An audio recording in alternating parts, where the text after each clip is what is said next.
Thanks for watching. Don't forget to like, comment, share and subscribe to Mufti Tariq Masood, famous scholar.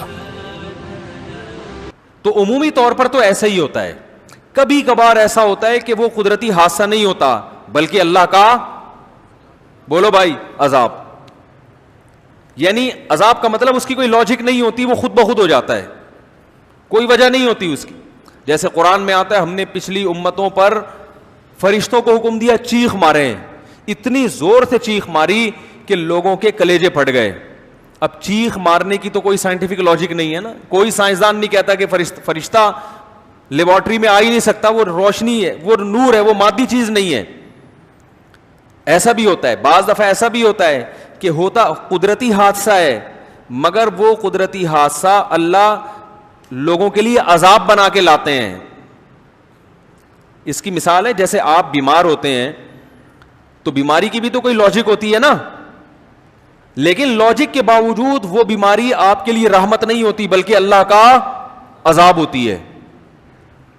بھائی اللہ تعالی آپ کو نقصان پہنچائیں بغیر لاجک کے یا لاجک کے ساتھ, اس سے کوئی فرق تھوڑی پڑتا ہے. نقصان تو ہو رہا ہے نا, اس میں اللہ کا ارادہ کیا ہے؟ آپ کو نقصان پہنچانے سے مقصد عذاب دینا ہے یا ویسے ہی ایک فطرت کا جو اصول ہے اس اصول کے تحت آپ کو نقصان پہنچایا جا رہا ہے؟ یہ فیصلہ کون کرتا ہے؟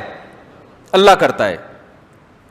اس کی ایک علامت ہے, حدیث میں آتا ہے کہ جب کوئی مصیبت انسان پر آئے, اگر وہ ایک ویسے ہی اللہ کا ایک قانون اور ضابطے کے تحت مصیبت آ رہی ہے تو اس مصیبت میں انسان کو اگر صبر کی توفیق مل رہی ہے تو وہ مصیبت اللہ کی رحمت بن جاتی ہے, اور اگر صبر کی توفیق نہیں مل رہی تو یہ سمجھ لینا چاہیے کہ وہ مصیبت اللہ نے آپ کے گناہوں کے سزا کے طور پر آپ کو دی ہے. وہ مصیبت سمجھ میں آ رہی ہے بات؟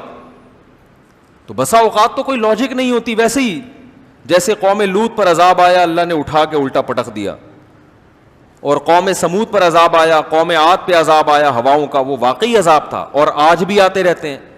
یہ جو عذاب آیا تھا ابھی چند سال پہلے, کون سا طوفان تھا؟ سونامی کا طوفان. اس کے بارے میں بھی کہا جاتا ہے کہ سائنسدان کیا ہیں؟ پریشان ہیں. یہ اتنا بڑا طوفان اچانک آیا, کیسے گیا, کیسے آ گیا؟ سمندر میں اتنا بڑا زلزلہ آیا. یقیناً جب کوئی چیز ہوتی ہے تو اس کی کوئی وجہ تو ہوتی ہے, لیکن عین ممکن ہے یہ کس کا عذاب ہو؟ اللہ کا عذاب ہو. اور اتنی بات تو یقینی ہے کہ اگر اللہ کا عذاب ہو یا نہ ہو, اتنی بات تو عبرت حاصل کرنے والوں کے لیے ہے کہ یہ جو دنیا ہے یہ قابل اعتبار نہیں ہے. ان حادثات سے اتنی عبرت تو بہرحال ہر ایک کو حاصل ہو جاتی ہے کہ بھائی کچھ بھی کسی بھی وقت تمہارے ساتھ ہو سکتا ہے, لہذا دنیا سے زیادہ دل مت لگاؤ. یہ عبرت تو کافر کو بھی ہونی چاہیے. دیکھو انسان کتنے اسباب اختیار کرتا ہے اپنے بچاؤ کے, پھر بھی ہلاک ہوتا ہے کہ نہیں ہوتا؟ اس کا مطلب قدرت نے اس زمین میں ایسا نظام بنایا ہے کہ آپ اس زمین میں اطمینان کے ساتھ زندگی نہیں گزار سکتے, اور اللہ چاہتا بھی نہیں ہے کہ اطمینان سے زندگی گزاریں, کیونکہ اللہ نے اس دنیا کو اصل نہیں بنایا. تو یہ جو دنیا میں مختلف قسم کے عذاب آتے ہیں, مختلف قسم کی, چاہیے قدرتی حادثے ہی ہوں, لیکن اس سے اتنی بات بہرحال ثابت ہوتی ہے کہ بھئی یہ دنیا قابل اعتماد نہیں ہے.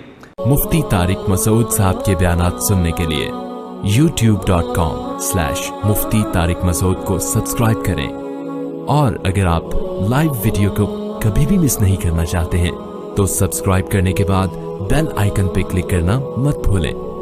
جزاک اللہ.